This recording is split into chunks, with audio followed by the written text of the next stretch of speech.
Welcome to V9 news. ముందుగా headlines చూద్దాం. Chandrababu WhatsApp tech ప్రకటన, ఇంటికే ప్రభుత్వ సేవలు, వాట్సాప్ గవర్నెన్స్ అని వ్యాఖ్య. ఆగస్టు 15 నుంచి కార్యాలయాలకు తిరగనవసరం లేదని వెల్లడి. ఇంటి నుంచే ఫిర్యాదుల పరిష్కారమన్న సీఎం.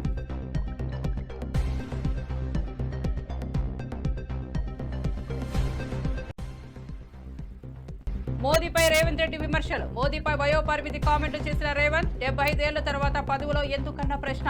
మోహన్ భగవత్ మాటలు మోదీకి వర్తించవా అని వ్యాఖ్య.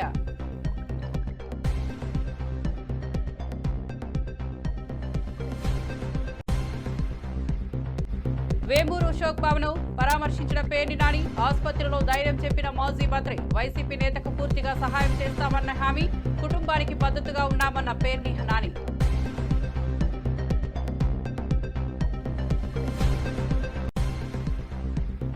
ఆపరేషన్ సింధూర్ విజయాన్ని మహాదేవునికి అంకితమని ప్రధాని మోదీ ప్రకటన. పహల్గాం దాడికి ప్రతీకారం తీర్చామన్న మోదీ, మహాదేవుని ఆశీర్వాదంతో ప్రతిజ్ఞ నెరవేరిందని వెల్లడి. పాక్ ఉగ్రస్థావరాలపై విజయం సాధించామని ప్రకటన. ఇక వార్త వివరాల్లోకి వెళ్తే, మాజీ మంత్రి గుడివాడ అమర్నాథ్ సీఎం చంద్రబాబు సింగపూర్ పర్యటనపై తీవ్ర విమర్శలు చేశారు. అక్రమంగా సంపాదించిందే దాచడానికి చంద్రబాబు సింగపూర్ వెళ్తున్నారంటూ సెటైర్లు వేశారు. అక్కడకు వెళ్లడం వల్ల ఏం సాధించారో చెప్పలేని పరిస్థితిలో ఉన్నారని ఎద్దేవా చేశారు. బాప్ ఏక్ నంబరీ, బేటా 10 నంబరీ అని వ్యాఖ్యానించారు. గత 2 రోజులుగా రాష్ట్ర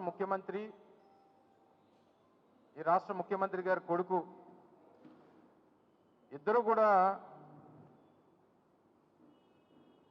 సింగపూర్ నుంచి వచ్చిన తర్వాత అక్కడ ఏమీ సాధించలేక, ఎందుకు వెళ్ళారో ప్రజలకు చెప్పుకోలేక, ఏం పెట్టుబడులు తీసుకొచ్చామో అన్నటువంటి సమాధానం చెప్పలేక,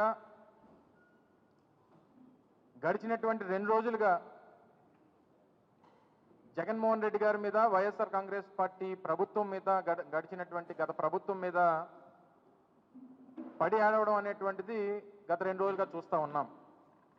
సహజంగా ఒక దేశ పర్యటనకు వెళ్ళినప్పుడు పెట్టుబడుల కోసం అని చెప్పినటువంటి రాష్ట్ర ముఖ్యమంత్రి గారు సహజంగా ఒక దేశ పర్యటనకు వెళ్ళి వచ్చిన తర్వాత రాష్ట్ర ప్రజలను ఉద్దేశించి సంబంధించినటువంటి విషయాలన్నీ కూడా చెప్పడం అనేటువంటిది సహజంగా జరిగేటువంటి సందర్భాలు. కానీ డిఫాక్టో సీఎంగా ఉన్నటువంటి కొడుకు వచ్చి విషయాలన్నీ కూడా చెప్తూ అక్కడ ఏం సాధించారో అన్నటువంటిది చెప్పుకోలేక తిరిగి జగన్మోహన్ రెడ్డి గారి మీద పడేయడం అనేటువంటిది నిన్న మొన్న చూసాం. అయితే ఆయన మాటలు చూసిన తర్వాత ఏమనిపించిందంటే, బాప్ ఏక్ నంబరీ, బేటా 10 నంబరీ. ఈయన సంపాదించినటువంటి అవినీతి సొమ్ముని పెట్టుబడులు పెట్టడానికి వెళ్ళాడు సింగపూర్. ఆయన నేను ఈరోజు సవాల్ చేస్తా ఉన్నా, ముఖ్యమంత్రి గారి కొడుక్కి సవాల్ చేస్తా ఉన్నా. 2014-19 మధ్యలో మీరు చేసుకున్నటువంటి సింగపూర్తో చేసుకున్నటువంటి కన్సార్టియం ఏదైతే ఉందో అందులో 1691 ఎకరాలు సీడ్ క్యాపిటల్ ఏదైతే మీరు ప్రతిపాదించారో అందులో ఈ రాష్ట్ర ప్రభుత్వం, ఆ రోజు ఆంధ్రప్రదేశ్ రాష్ట్ర ప్రభుత్వం 12,000 కోట్ల రూపాయలు పెట్టుబడులు పెట్టడానికి, పెట్టుబడులు పెట్టేదేమో రాష్ట్ర ప్రభుత్వం, 58% వాటా ఏమో సింగపూర్కి సంబంధించినటువంటి సంస్థలకేమో 58% వాటా. వాళ్ళు ₹1 పెట్టుబడి పెట్టరు. టర్నోవర్లో మాత్రం 91.5% ఆ సింగపూర్ వాళ్ళకి, 8.5% మాత్రమే రాష్ట్ర ప్రభుత్వానికి. ఎక్కడన్నా ఉందండి? ఇది పెద్ద స్కామ్ కాదా? బీజేపీ నేతలు కడుపులో కత్తులతో రాజకీయాలు చేస్తున్నారని మంత్రి పొన్నం ప్రభాకర్ మండిపడ్డారు. ముస్లింల పేరిట బలహీన వర్గాలకు అన్యాయం చేస్తున్నారని ఆరోపించారు. బీసీల న్యాయం కోసం ఢిల్లీలో ధర్నా చేయాలన్నారు. తెలంగాణ బీజేపీ ఎంపీలు, కేంద్ర మంత్రులు కేంద్రంపై ఒత్తిడి తేవాలని డిమాండ్ చేశారు.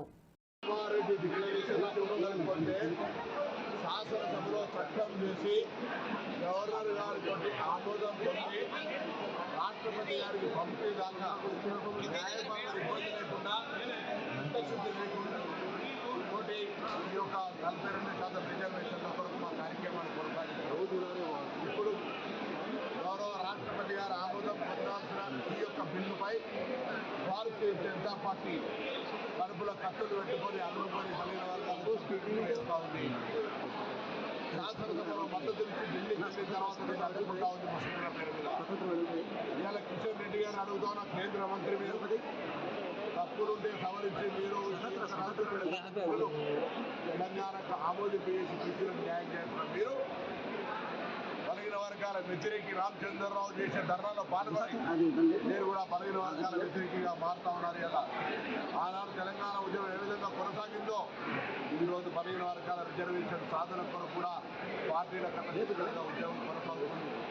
మీ బీజేపీలో ఉన్నటువంటి మంత్రులు నాయకులందరినీ కోరుతా ఉన్నాం, రిజర్వేషన్ అనేటువంటిది ప్రజాస్వామికంగా చట్టబద్ధంగా అన్ని రకాల సర్వేల తర్వాత చేస్తూ ఉన్నాం. ఇది వెంటనే ఆమోదించడానికి, ఈ ధర్నా ప్రజల దృష్టి మరల్చడానికి లేదా మీరు బీసీ రిజర్వేషన్ అడ్డుకోవడానికి చేస్తున్న ధర్నాగా భావిస్తూ ఉన్నాం. మీరు రిజర్వేషన్లు సాధించాలనుకుంటే ఈ ధర్నా ఢిల్లీలో చేయండి, లేదా బీసీ అని చెప్పుకుంటున్న ప్రధానమంత్రిని ఒప్పియండి. కేంద్రంలో అధికారంలో ఉన్నారు, రాజకీయపరమైన ధర్నాలు వద్దు. నిజంగా చిత్తశుద్ధులు బీసీలకు న్యాయం చేయాలంటే ఢిల్లీ నాయకత్వంలో ఒత్తిడి తెమ్మని బీజేపీ నాయకత్వాన్ని ప్రభుత్వం స్థానిక సంస్థల ఎన్నికలు జరపాలని కోర్టులు కూడా అటువంటి ఆదేశాలు ఇచ్చి కేంద్రం నుంచి వచ్చే నిధులు రాకున్నప్పటికీ కూడా 42% రిజర్వేషన్లతో మేము ఎన్నికలకు పోవాలని నిర్ణయించుకున్నాం. ఎటువంటి మార్పు లేదు. అందుకే భారతీయ జనతా పార్టీని డిమాండ్ చేస్తా ఉన్నాం. గవర్నర్ గారు ఆమోదింపజేసి పంపిన రాష్ట్రపతి గారి చెల్లించిన బిల్లును వెంటనే ఆమోదింపజేసే బాధ్యత భారతీయ జనతా పార్టీ నాయకత్వంది, బీసీఎంపీ ఐదుగురిది, కిషన్ రెడ్డి గారిది, నరేంద్ర మోడీ గారి. ఆపరేషన్ సింధూర్ విజయాన్ని మహాదేవుడికి అంకితం చేస్తున్నట్లు ప్రధాని మోదీ ప్రకటించారు. పహల్గాం ఉగ్రదాడికి ప్రతీకారం తీర్చుకుంటానని ప్రతిజ్ఞ చేసిన విషయాన్ని గుర్తు చేశారు. మహాదేవుని ఆశీర్వాదంతోనే ఆ ప్రతిజ్ఞ నెరవేరిందన్నారు. పాకిస్తాన్ ఉగ్ర స్థావరాలపై విజయవంతంగా దాడి జరిపినట్లు వెల్లడించారు. आज मैं ऑपरेशन सिंदूर के बाद पहली बार काशी आया हूं.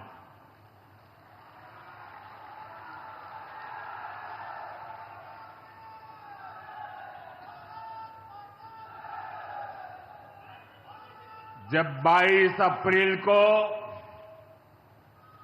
पहलगाम में आतंकी हमला हुआ था,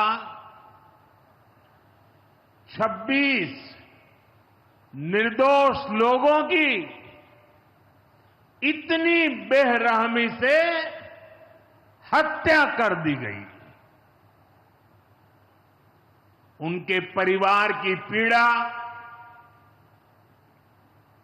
उन बच्चों का दुख, उन बेटियों की वेदना, मेरा हृदय बहुत तकलीफ से भर गया था. तब मैं बाबा विश्वनाथ से यही मना रहा था कि सभी पीड़ित परिवारों को ये दुख सहने की हिम्मत दे. काशी के मेरे मालिकों, मैंने अपनी बेटियों के सिंदूर का बदला लेने का जो वचन दिया था,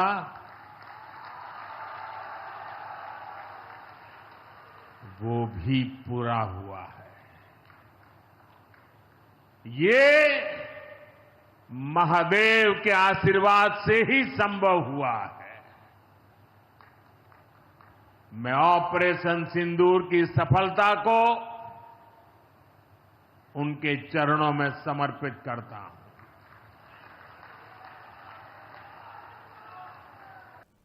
ఆగస్టు 15 నుంచి ప్రజలు కార్యాలయాల చుట్టూ తిరగాల్సిన అవసరం లేదని సీఎం చంద్రబాబు తెలిపారు. వాట్సాప్ గవర్నెన్స్ ద్వారా ప్రజల అవసరాలన్నీ ఇంటి నుంచి పూర్తి చేసుకునేలా చేస్తున్నామని చెప్పారు. ప్రజల సౌలభ్యం కోసం ఈ వినూత్న విధానం తీసుకొస్తున్నామని స్పష్టం చేశారు. వాట్సాప్ గవర్నెన్స్ పెట్టాను. ఆగస్టు 15కు మీరు ఏ ఆఫీసుకు పోయే పని లేదు. నేరుగా మీరు వాట్సాప్లోకి పోతే ఏ పని కావాలన్నా, సర్టిఫికేట్ కావాలన్నా, పని కావాలన్నా అన్ని పనులు అయిపోతాయి. మీకు తెలుసా అది? తెలుసా? తెలుసా? ఉపయోగించుకుంటున్నారా? ఉపయోగించుకుంటారు. ఇక్కడ ఉండే వాళ్ళకందరికీ వాట్సాప్ గవర్నెన్స్ ఏదైతే అది తెలుసు అనేవాడు చేలిపైకి ఎత్తండి. అందరికి ఐడియా ఉంది. పనులు అవుతున్నాయా? 15వ తారీఖు డెడ్ లైన్. అందరూ కూడా మళ్ళీ ఏ ఆఫీసుకు పోయే పని లేదు. మీ పక్కనే ఎంఆర్ఓ ఆఫీస్ ఉంటుంది, అక్కడికి పోయే పని లేదు. మీ ఇంట్లో కూర్చొని చెట్టు కింద కూర్చొని నీకు ఏ పని కావాలన్నా చేయించే బాధ్యత నాది. జవాబుదారీతనం తీసుకొస్తాం. ఇప్పుడు మా మిత్రుడు పిచ్చిరెడ్డి గారు ఒక మాట అడిగారు. రైతులకు కూలీలు రావడం లేదు, ఇబ్బందులున్నాయి. ఆర్థిక అభివృద్ధిలో ఇవన్నీ కూడా కొన్ని పరిణామాలు. అందుకే నేను ట్రాక్టర్స్ ఇంట్రొడ్యూస్ చేశాను, హార్వెస్టర్లు తీసుకొచ్చాను, నాట్లేసే మెషిన్లు తీసుకొచ్చాను, అదే మరి డ్రిప్ ఇరిగేషన్ తీసుకొచ్చాను. ఇప్పుడు డ్రిప్ ఇరిగేషన్లో మీరు చూస్తే ప్రకాశం జిల్లాకు 90% సబ్సిడీ ఇస్తున్నాం, అవును సార్. రాయలసీమకి ఇస్తున్నాం. దాంట్లో ఎరువు వేయచ్చు, అదే మరిగా మీ నీళ్లన్నీ ఎన్ని కావాలని పెట్టచ్చు. నీకు ఏ బాధ లేకుండా మీ సెల్ ఫోన్లోనే ఇంటి దగ్గర కూర్చొని ఎప్పుడు డ్రిప్ ఆన్ చేయాలి, ఎప్పుడు డ్రిప్ ఆఫ్ చేయాలో అది కూడా చేసే అవకాశం వచ్చేసింది. ఆటోమేషన్ వచ్చేసింది. లోక్సభ ఎన్నికల్లో రిగ్గింగ్ జరిగిందని కాంగ్రెస్ అగ్రనేత రాహుల్ గాంధీ ఆరోపించారు. తమ వద్ద అందుకు తగిన ఆధారాలున్నాయని పేర్కొన్నారు. గుజరాత్ అసెంబ్లీ ఎన్నికలపై కూడా అనుమానాలున్నాయని అన్నారు. లీగల్ కాన్క్లేవ్ 2025లో మాట్లాడుతూ ఈ వ్యాఖ్యలు చేశారు. Minister of India is the Prime Minister of India with a very slim majority. If 10-15 seats were rigged, and we suspect actually the number is much closer to 70, 80, 100. If 15 seats were rigged, he would not be the Prime Minister of India. And we are going to prove to you in the coming few days. We are going to prove to you without any doubt in the coming few days how a Lok Sabha election can be rigged and was rigged. So, it's very clear that the institution that holds this, that protects this, that holds this, that defends this, has been obliterated and taken over. Tirumala Shri Venkateswara స్వామివారిని కేంద్ర మంత్రి నితిన్ గడ్కరీ దంపతులు దర్శించుకున్నారు. ప్రత్యేక దర్శనంలో పాల్గొన్న అనంతరం ఆలయ పరిసరాల్లో కొంతసేపు గడిపారు. టీటీడీ అధికారులు వారికి స్వాగతం పలికారు. అనంతరం తీర్థ ప్రసాదాలు అందజేశారు.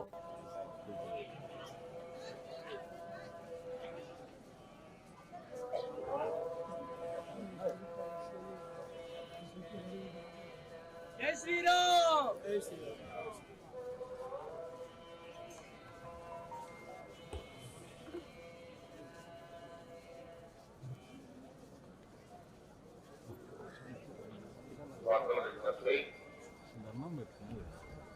రామకృష్ణ గారు శ్రీరామ మీరు ఎట్లా ఉన్నారు?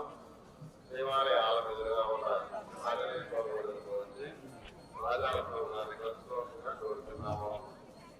రామకృష్ణ గారు శ్రీరామ మీరు ఎట్లా ఉన్నారు? శ్రీవారి ఆలయం ఎదురుగా ఉన్నారు. भगवान से प्रार्थना की पूरे विश्व का कल्याण हो और हमारे भारत की जनता का भी आने वाले समय में कल्याण हो, और विशेष रूप से जो गरीब है, गांव गरीब मजदूर किसान, उनके जीवन में खुशहाली प्राप्त हो, यही भगवान के चरणों में प्रार्थना की और यही आशीर्वाद मांगा। పాలకుర్తి ఎమ్మెల్యే శ్రీ యశస్విని రెడ్డి ప్రారంభించిన ముఖాముఖి అనే వినూత్న కార్యక్రమం ప్రజల సమస్యలు పరిష్కారానికి ఓ మంచి వేదికగా నిలుస్తోంది. ప్రజలు తమ సమస్యలను స్వయంగా ఎమ్మెల్యేకు చెప్పే అవకాశం ఇస్తూ ప్రజా ప్రభుత్వం మధ్య సంబంధాన్ని బలోపేతం చేస్తోందని పేర్కొన్నారు. ఆల్రెడీ ప్రజావాణి అనేది ప్రజాభవన్ లో కండక్ట్ చేస్తున్నాము. అట్లనే కలెక్టర్స్ కూడా ప్రజావాణి కండక్ట్ చేస్తున్నారు. దాంతో పాటుగా గాంధీ భవన్ లో ప్రజావాణి అని పెట్టినాము. అంటే ప్రతి అడుగు కూడా ప్రజలకి చేరువగా ఉండేటట్టుగా కాంగ్రెస్ ప్రభుత్వంలో తీసుకుంటున్నాము. ఇప్పుడు ఇక్కడ ప్రతిరోజు ఒక ఎమ్మెల్యే చైర్మన్ ప్రతి ఒక్కరు అవైలబుల్ ఉండేటట్టుగా, అంటే ఎవరో ఒకరు, ఒక జనరల్ సెక్రటరీనా వైస్ చైర్మన్ ఎవరైనా కానీ ఇక్కడ అవైలబుల్ ఉండి ప్రజలకు అందుబాటులో ఉంటూ ప్రజలకు ఏ సమస్య వచ్చినా కానీ ఎక్కడికి వెళ్ళి చెప్పుకోవాలన్న సందిగ్ధం లేకుండా ఇక్కడ వెళ్తే మా సమస్య వినడానికి ఉన్నారు, ప్రజాప్రతినిధులు ఉన్నారు, ఇంకా మన వాళ్ళు ఉన్నారు అన్న భరోసా కల్పిస్తున్నాం కాంగ్రెస్ ప్రభుత్వంలో. గతంలో ఎవరు కూడా ఇంత చేరువగా ప్రజలకు వెళ్ళలేదు. ఇక్కడ మరి వాళ్ళు ఫామ్ హౌస్ పరిపాలనలు చేసుకుంటూ వచ్చిండ్రు. కానీ కాంగ్రెస్ ప్రభుత్వంలో మీరు చూసినట్టయితే మా గౌరవ ముఖ్యమంత్రి గారైన మంత్రులు, ఎమ్మెల్యేలము ప్రతి ఒక్కరు ఎవరం కూడా విశ్రాంతి అనేది లేకుండా ఎల్లప్పుడూ ప్రజలకు అందుబాటులో ఉంటున్నాము. అందులో ఎటువంటి సందిగ్ధం లేదు. ఇప్పుడు ఈ రోజు కూడా ప్రజావాణిలో చాలా మంది వచ్చినారు, వాళ్ళకున్న సమస్యలన్నీ కూడా చెప్పినారు. ఎస్పెషల్లీ రేషన్ కార్డ్స్ ఇళ్ళ గురించి ఎక్కువ మంది వస్తున్నారు. రేషన్ కార్డ్స్ ఎందుకంటే లాస్ట్ 10 years కూడా ఎవరికి కూడా రేషన్ కార్డ్స్ అనేది ఇయ్యలేదు. ఎంతసేపు ఎక్కడైతే బై ఎలక్షన్స్ వచ్చినాయో అక్కడ అంటే వాళ్ళ జనాలను ఒక ఓట్ బ్యాంక్ లెక్క చూసినారు అంతే. బై ఎలక్షన్స్ వచ్చిన దగ్గర ఇచ్చినారు, అంతేగాని వేరే ఎవరికి కూడా రేషన్ కార్డులు ఇవ్వలేదు. ఇప్పుడు ఆల్రెడీ రేషన్ కార్డులు వస్తున్నాయి. ఇప్పుడు అర్హులైన ప్రతి ఒక్కరు, ఇంకా రాని వాళ్ళు ఎవరైనా ఉన్నా అప్లై చేసుకోండి. ప్రతి ఒక్క అర్హులకి ఇర్రెస్పెక్టివ్ ఆఫ్ పార్టీస్ మీకు ఖచ్చితంగా రేషన్ కార్డులు వచ్చి తీరుతాయి. ఇల్లు కూడా అంతే, ఇల్లు 2-3 విడతలుగా వస్తున్నాయి. ఆల్రెడీ మా నియోజకవర్గం అంటే మా నియోజకవర్గం అనే కాదు, ప్రతి నియోజకవర్గానికి కూడా ఇందిరమ్మ రాజ్యంలో ఇందిరమ్మ ఇల్లు ప్రతి పేదవాళ్ళకి రావాలన్న సంకల్పంతో మేము ముందుకెళ్తున్నాము. మా నియోజకవర్గానికి కూడా వచ్చినాయి. అందులో భాగంగా 3500 ఇల్లు, ప్రతి ఇల్లు కూడా అర్హులైన పేదవాళ్ళకి పెట్టియడం జరిగింది. అంతేగాని గతంలో వాళ్ళ లెక్క కండువా వేసుకున్న వాళ్ళకి కాదు, మీరు పార్టీ మారాలి అని వాళ్ళు ఇబ్బందులు పెట్టినట్టు కాదు.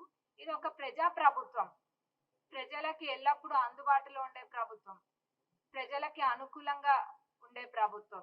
ప్రజల సమస్యలు తెలుసుకోవడానికి ప్రజలలో ఒక్కలాగా. అసెంబ్లీకి రాకుండా జీతాలు తీసుకుంటున్న వ్యక్తి కేసీఆర్ మాత్రమేనని ఫిషరీస్ డెవలప్మెంట్ కార్పొరేషన్ చైర్మన్ మెట్టు సాయి కుమార్ మండిపడ్డారు. ప్రజల సొమ్ముతో జీతాలు తీసుకోవడం సరికాదన్నారు. ప్రజాప్రతినిధిగా అసెంబ్లీకి రాలేదంటే ప్రజలను పట్టించుకోని వ్యక్తిగా చరిత్రలో మిగిలిపోతారని పేర్కొన్నారు. ఒక వ్యక్తి సామర్థ్యం ప్రకారం, ఒక వ్యక్తి యొక్క వేతనం ప్రకారం జీతాభత్యాలు కానివ్వండి, అంటే జీతాలు ఇస్తాం. మనం పనిచేసే దానికి, మనం తీసుకునే జీతానికి అటు ఇటు కన్నా పనిచేయాలి. 100 రూపాయలు తీసుకుంటే కనీసం 50 రూపాయలు పనిచేయాలి. కనీసం 100 రూపాయలు తీసుకొని నయా పైసా పనిచేయకుండా తెలంగాణ రాష్ట్రంలో ప్రతిపక్ష నాయకుడు ఉన్నాడు. కల్వకుంట్ల చంద్రశేఖరరావు గారు ప్రతిపక్ష నాయకుడు అయిన తర్వాత ప్రతి నెల 2,75,000 రూపాయలు తీసుకుంటున్నాడు. 2,75,000 రూపాయలు. ఓకేనా? ఆ తర్వాత మళ్ళీ చూడొచ్చు, నేటికి 18 నెలలు, పూర్తిగా 18 నెలలు, 2,75,000 ఇంటూ 18 నెలలు, 49,50,000 రూపాయలు. మీరు చూడొచ్చు, ప్రతిపక్ష నాయకునిగా కల్వకుంట్ల చంద్రశేఖరరావు గారు కేవలం 1 రోజు 2 రోజులు అంతకుమించి రాకపోవచ్చు అసెంబ్లీకి. అంటే ప్రజాధనాన్ని ఈ విధంగా కూడా ఎవరైనా తీసుకుంటే దానికి చెప్పాల్సిన మాట ఏందో అది మీరే చెప్పండి ప్రజలారా. ఇందులో ఏ కోశం తప్పేది ఉందా? ముఖ్యమంత్రి రేవంత్ రెడ్డి గారు పదే మీరు అసెంబ్లీకి రా అంటే రాకుండా కేవలం ప్రజల సొమ్ము 49,50,000 రూపాయలు 18 నెలల నుంచి కల్వకుంట్ల చంద్రశేఖరరావు గారు ప్రజల సొమ్ముని తెలిసి తీసుకున్నారు. తెలిసి నేనేమంటున్నా అంటే, ముఖ్యమంత్రిగా పనిచేశారు 10 ఏళ్ళు, ప్రతిపక్ష నాయకుడిగా పనిచేస్తున్నారు 18 నెలల నుంచి. కనీస బాధ్యత, కనీస వ్యవహారం, అసెంబ్లీకి రాకుండా మీరు ఏ విధంగా తీసుకుంటారో మీ విజ్ఞతగా వదిలేస్తాం. 75 ఏళ్ల తర్వాత పదవిలో ఉండొద్దని మోహన్ భగవత్ చెప్పారని గుర్తు చేసిన సీఎం రేవంత్ రెడ్డి అదే నిబంధన మోదీకి ఎందుకు వర్తించదంటూ ప్రశ్నించారు. పదవికి దిగడానికి మోదీ సిద్ధంగా లేరని విమర్శించారు. రాహుల్ గాంధీ ప్రధాని అవుతారని రేవంత్ ధీమా వ్యక్తం చేశారు. 2 महीने पहला मैं देखा मोहन भगवत जी एक बयान दिए, 75 ईयर जिसका खत्म हो जाएंगे, 75 ईयर्स खत्म होते कुर्सी छोड़ना। मगर मोदी जी तैयार नहीं है 75 ईयर्स खत्म होने के बाद भी कुर्सी छोड़ने के लिए। रास्ता से अल्द्वानी जी को, मुरली मनोहर जी को हटा दिए, 75 ईयर्स एक कंडीशन लगा दे के। इसीलिए इस मंच से मैं संघ परिवार को, राहुल गांधी जी के तरफ से एक बयान देना चाहता हूं। आप लोग नहीं हटा सकते मोदी जी को। मोदी जी को हटाने वाले राहुल गांधी है। आने वाले चुनाव में जो संघ परिवार ने नहीं कर सका, अटल जी ने जो नहीं कर सका, जिस दिन अटल जी चाहता मोदी जी को हटाने के लिए मुख्यमंत्री कुर्सी से, आज मोहन भगवत जी ने कोशिश कर रहे हैं मोदी जी को प्रधानमंत्री कुर्सी से हटाने के लिए। इन लोगों से नहीं होने वाले हैं, क्योंकि मोदी जी के वक्त मिस्टर निशिकांत दुबे जी ने बाहर आके ये कह दिया, बिना मोदी बीजेपी को 150 सीट से ज्यादा मिलने वाले नहीं है। निशिकांत दुबे जी याद रखो, आपके डायरी में लिख के रखो, मोदी जी के खिलाफ राहुल भैया ने आने वाले चुनाव लड़ने वाले हैं। आपको 150 से एक सीट भी ज्यादा नहीं आने देंगे।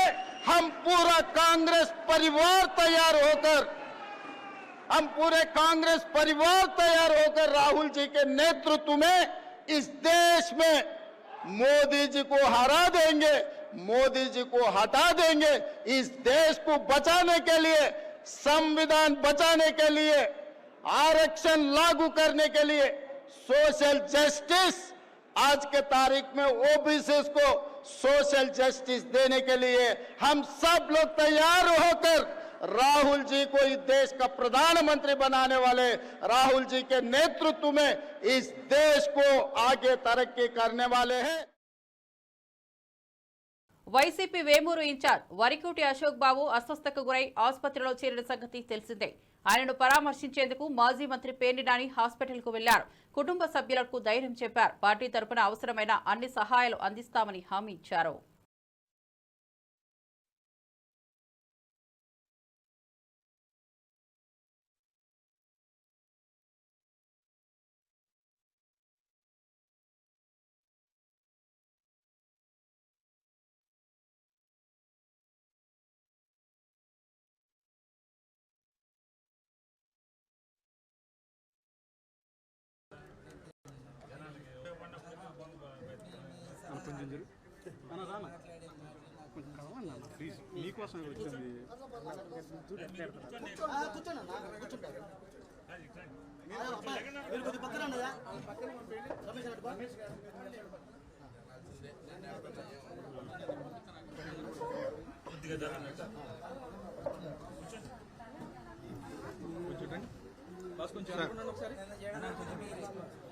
బులెటిన్ ముగించే ముందు హెడ్లైన్స్ మరోసారి చూద్దాం.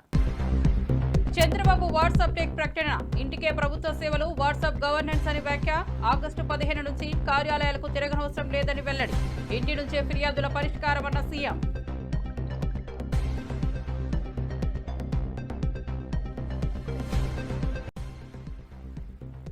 మోదీపై రేవంత్ రెడ్డి విమర్శలు. మోదీపై వయోపరిమితి కామెంట్లు చేసిన రేవంత్, 75 ఏళ్ల తర్వాత పదవిలో ఎందుకన్న ప్రశ్న. మోహన్ భగవత్ మాటలు మోదీకి వర్తించవా అని వ్యాఖ్య. వేమూరు అశోక్ బాబును పరామర్శించిన పేర్ని నాని, ఆసుపత్రిలో ధైర్యం చెప్పిన మాజీ మంత్రి. వైసీపీ నేతకు పూర్తిగా సహాయం చేస్తామన్న హామీ, కుటుంబానికి మద్దతుగా ఉన్నామన్న పేర్ని నాని.